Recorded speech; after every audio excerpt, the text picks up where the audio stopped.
Колкото и да го мислим, няма да успеем.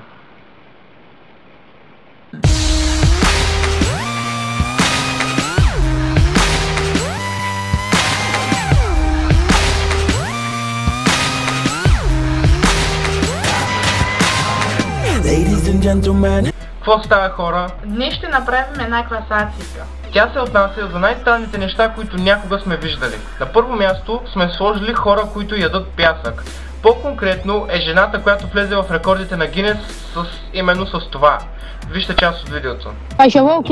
From the moment I noticed how the cows were grazing in the meadow so nicely, I grabbed some grass with dirt and started eating it, and it was so good. I took a handful, enjoyed it, and it was never enough to satisfy my hunger for dirt. Her favorite variety. Второто е жените да имат бради и мустаци. Не говоря конкретно за всички жени. Отново ще включим рекордите на Гинес и жената с най-дългата брада. Ето, вижте. Fresh.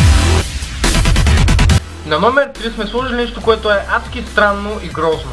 Това са километричните ногти.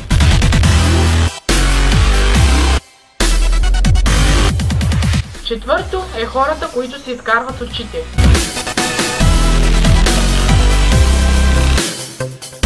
Номер 5 е нещо доста странно, рокля с вид на сандвич.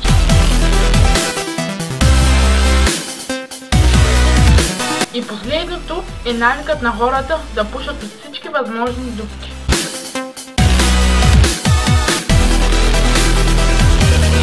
Това беше от нас, хора. Това бяха най-странните неща. Довиждане!